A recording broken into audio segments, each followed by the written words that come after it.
நான் எதை கொடுக்குறேனோ அதுதான் தாம்பத்தியங்கிறத மனைவிக்கு புரிய வச்சிடறாங்க. அதாவது சொல்லுவாங்களே திணிக்கிறது சொல்லுவாங்களா, அந்த மாதிரி இன்னைக்கு திணிக்கப்படுது. இன்னைக்கு வந்து இல்லற வாழ்க்கை, அந்த உடல் உறவு அப்படிங்கிறது மனைவி கிட்ட திணிக்கப்படுது. இன்னைக்கு பெண்களுக்கும் அந்த நாலேஜ் இல்லை. என்ன நினைக்கிறாங்கன்னா,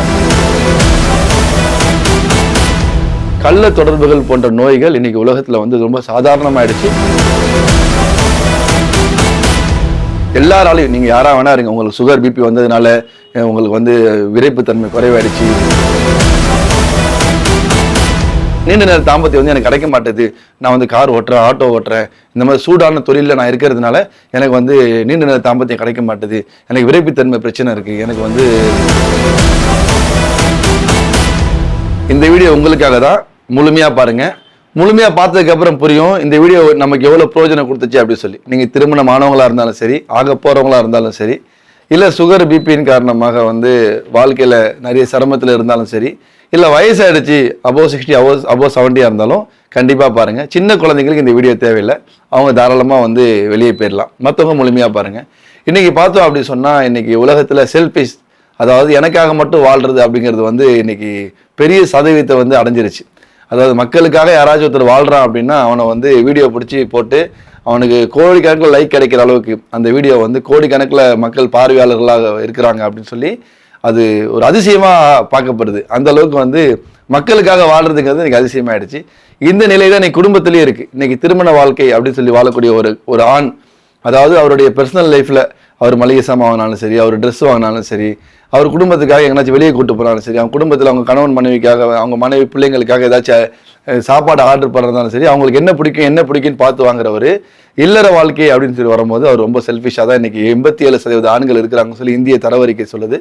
87% சாதாரண கிடையாது. அதாவது வந்து தன்னோட திருப்தி மட்டும், தன்னுடைய உச்சக்கட்டத்தை மட்டும் முக்கியத்துவம் கொடுத்து தன்னை நம்பி வந்த மனைவி அவங்களுக்கு வந்து பார்த்தீங்கன்னா திருமண வாழ்க்கை அப்படிங்கிறது இந்த இல்லறத்தை வச்சு தான் பேஸ் பண்ணது. அதாவது இல்லறங்கிறது வந்து அந்த திருமணம்ங்கிறது இல்லற வாழ்க்கைக்கு ஒரு அடித்தளம். அதாவது தமிழக கலாச்சாரம் மட்டும் இல்லை, உலகத்துல எல்லா வேதங்களும் எல்லா மதத்துல உள்ளவங்களும் எல்லா நல்லவர்களும் சொன்ன விஷயம் என்னன்னா, இல்லறம்ங்கிறது திருமணத்துக்கு பிறகுதான் அது வந்து நல்லறமாக இருக்கும். அந்த இல்லறம் தான் திருமணத்துக்கான முக்கியமான ஆணிவேர். நீங்க திருமணம் இல்லாம என்ன வேணா பண்ணிக்கலாம். அதாவது உலகத்துல மற்ற எல்லா செயல்களும் திருமணம் இல்லாம செஞ்சுக்கலாம். ஆனா இல்லற வாழ்க்கையை வந்து திருமணத்துக்கு பிறகு மட்டும்தான் பண்ண முடியும். அப்ப அப்படிப்பட்ட முக்கியமான ஒரு விஷயமான திருமணத்துக்கே ஒரு ஆணி வேறான அந்த இல்லறம் இன்னைக்கு வந்து எப்படி இருக்கு அப்படின்னு சொல்லி பார்த்தோம் அப்படின்னா, ரொம்ப பெரிய ஃபெயிலர். அதாவது ரொம்ப பெரிய சதவீதத்துல ஒரு பரீட்சை எழுதக்கூடிய பையன் கூட பார்த்தீங்கன்னா 40 மார்க் 35 மார்க் எடுத்தால் தான் பாஸ் ஆவான். ஆனா வெறும் 13% ஆண்கள் தான் தன் மனைவியை சந்தோஷப்படுத்துறதுல முழுமையாக இருக்கிறாங்க. 87% ஆண்கள் வந்து அதுல ஃபெயிலரா இருக்கிறாங்கிறது எவ்வளவு பெரிய விஷயம். இப்ப பார்க்கக்கூடிய நீங்க உங்களுக்கு தெரியும் உங்களுடைய சதவீதம் எங்க இருக்கு அப்படின்னு சொல்லி. அதாவது மனைவிக்கு என்ன பிடிக்கும், என்ன வாங்கி கொடுக்கணும், எப்படி நகை வாங்கணும், எந்த கடையில வாங்கணும்னு யோசிக்கிற நம்ம அவங்களுடைய திருமண வாழ்க்கைக்கே முக்கியமான அந்த இல்லறத்துல நம்ம யோசிக்கிறதுல ரொம்ப பெரிய மைனஸா இருக்கிறோம். நம்ம அவங்களுடைய உச்சகட்டம் என்ன, அவங்களுடைய தேவை என்ன, அவங்களுடைய எல்லை எது அப்படிங்கிறதுலாம் நம்ம தெரிஞ்சு வச்சுக்கிறது ஒரு கணவன் மேல ரொம்ப அவசியமான விஷயம். எது நினைச்சுக்கிறாங்க அப்படி சொன்னா, நான் எதை கொடுக்குறேனோ அதுதான் தாம்பத்தியங்கிறத மனைவிக்கு புரிய வச்சிடறாங்க. அதாவது சொல்லுவாங்களே திணிக்கிறது சொல்லுவாங்களா, அந்த மாதிரி இன்னைக்கு திணிக்கப்படுது. இன்னைக்கு வந்து இல்லற வாழ்க்கை, அந்த உடல் உறவு அப்படிங்கிறது மனைவி கிட்ட திணிக்கப்படுது. இன்னைக்கு பெண்களுக்கும் அந்த நாலேஜ் இல்லை. என்ன நினைக்கிறாங்கன்னா, எனக்கு கணவன் எது கொடுக்குறானோ அதான் என்னுடைய முழு தாம்பத்தியம் நினைச்சுக்கிறாங்க. சில பேருக்கு அந்த அறிவு இருந்தாலும் அவங்களால அது வெளியே வந்து சொல்ல முடியலையே, இது ரூம்குள்ள நடக்கிற விஷயம், நம்ம குடும்ப விஷயம் அப்படி சொல்லி அவங்க மறைச்சிக்கிறாங்க.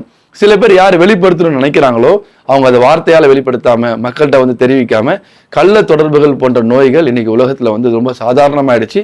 அதுக்கு நம்ம நாடு இல்லை, மற்ற எல்லா நாடுகளையும் அனுமதியும் கிடைச்சிச்சுன்னு சொல்லலாம். அவ்வளோ பெரிய ஒரு மோசமான காலகட்டத்தில் நம்ம வாழ்ந்துட்டு இருக்கோம். இதுக்கு முக்கியமான காரணம் என்ன அப்படின்னு சொன்னா, நம்மளுடைய அந்த அறியாமை தான்.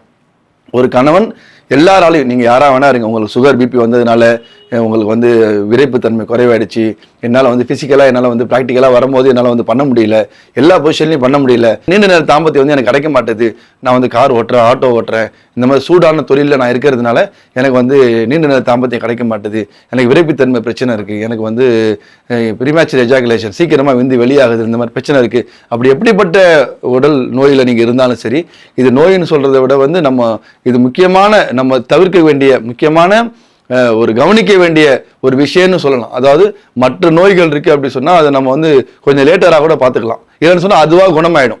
2 விஷயம் இருக்கு. ஆனா இந்த நோய் இருக்குல்ல, இது வந்து இதுக்கான தீர்வுக்கான ஒரு முயற்சி செஞ்சா மட்டும் அது சரியாகும். அப்படிப்பட்ட எந்த நிலைமையில இருந்தாலும் உங்க எல்லாராலையும் இன்னைக்கு உலகத்தில் இருக்க 100% ஆண்களாலையும் ஒரு நீண்ட நிலை தாம்பத்தியங்கிறது சாத்தியம். ஒவ்வொரு தடவை மனைவி கூட வந்து நம்ம உடலுறவு வச்சுக்கும் போதும் ஒவ்வொரு தடவையும் அவங்களுக்கு உச்சக்கட்டத்தை காட்ட முடியும் அப்படிங்கிறது சாத்தியம் அப்படிங்கிறத நான் சொல்ல வரேன். அதாவது வந்து அது அதிசயம் அப்படிங்கிறத எடுத்து அது சாத்தியம்ங்கிறது நம்ம முதல் புரிஞ்சுக்கணும். இது சாத்தியப்படுத்துறதுக்கான முக்கியமான விஷயம்தான் நம்முடைய அந்த உடலுக்காக எடுத்துக்கூடிய உணவுகள். இன்னைக்கு நம்ம என்ன உணவுகள் எடுத்துக்கிறோம்? இன்னைக்கு நம்ம வீடியோ பார்த்துட்டு இருக்கோம். இன்னைக்கு யோசிச்சு பாருங்க, இன்னைக்கு என்ன சாப்பாடு நீங்க சாப்பிட்டீங்க அப்படின்னா நம்ம வயிற்றுக்காக சாப்பிட்ருப்போம். இல்லைன்னு சொன்னா நம்ம வந்து டேஸ்ட்டுக்காக சாப்பிட்டுப்போமே ஒழிய எந்த உணவு என் நரம்புக்கு தேவை, என் ரத்தத்துக்கு தேவை, என் உச்சந்தலைக்கு தேவை. இன்னைக்கு முடிவு கொட்டுறது சாதாரணமா சொல்றோம், உடம்புல இருக்கக்கூடிய பிரச்சனையை சாதாரணமா சொல்றோம். இதெல்லாம் எங்கேருந்து வந்துச்சு? இதெல்லாம் வந்து நம்ம மேல வந்து ஒரு புல்லட் மாதிரி வந்து உடம்புல பாஞ்சுதான் கேட்டால் கிடையாது. நம்ம சாப்பிடக்கூடிய உணவு பழக்க வழக்கத்தின் காரணமாக ஏற்பட்ட வியாதிகள் தான் இது. அதாவது இன்னைக்கு வியாதிகள் போறதுக்கான வழிகள் சொல்லக்கூடிய எத்தனையோ மருத்துவமனைகள் அந்த வியாதிகள் எங்கிருந்து வந்துச்சுங்கிறத சொல்றதுக்கு மறந்துடுறாங்க. அதை மட்டும் நம்ம சரியா கோடிட்டு பார்த்துட்டோம், அதை கொஞ்சம் உன்னிச்சு பார்த்தோம்னு சொன்னா நிச்சயமா உலகத்தில் நோயாளிகளே இருக்க மாட்டாங்க. அதாவது நோயாளிகள்ங்கிறதே வந்து ரொம்ப அதிசயமாக ஆரம்ப காலங்கள்ல இருந்துச்சு. ரொம்பலாம் இல்லைங்க, ஒரு 60-70 வருடத்துக்கு முன்னாடியே நோயாளிகளை பார்க்கறது அபூர்வமாக இருந்துச்சு. உங்களுக்கே தெரியுது, நிறைய பேர் இதுல கொஞ்சம் ஏஜ்டா இருப்பீங்க. அப்ப இன்னைக்கு நோயாளிகள் அப்படிங்கிறது சாதாரணமாயிடுச்சு. அதாவது வந்து 100% மக்களுக்கு ஆண்களா இருந்தாலும் பெண்களா இருந்தாலும் அவங்களுக்கு சுகர், பிபி, கொலஸ்ட்ரால் போன்ற நோய்கள் ரொம்ப சர்வ சாதாரணமாக வந்துடுது. இதெல்லாம் வந்து எப்படி வந்துச்சு நம்ம உடம்புல சொன்னா, சில பேர் வந்து இதுல வந்து ஆறுதல் அடைஞ்சிடறாங்க. எங்க அம்மா அப்பாவுக்கு இருந்துச்சுங்க, அதான் எனக்கு வந்துருச்சுங்க அப்படின்னு சொல்லி ஆறுதல் அடைகிறாங்க. நிச்சயமாக அப்படிலாம் இல்லைங்க. இந்த பிரச்சனையை நமக்கு இல்லாம ஆக்கிட்டோம் அப்படின்னு சொன்னா நிச்சயமா நம்ம பிள்ளைகளுக்கு வராது. இதற்கு முக்கியமான தேவை என்ன அப்படி சொன்னா, நம்முடைய உடலுக்காக எடுத்துக்கூடிய உணவுகள்ல நம்ம கொஞ்சம் உன்னிச்சு பார்க்கணும், கொஞ்சம் உத்து பார்க்கணும். என்ன நோய் நமக்கு இருக்கு.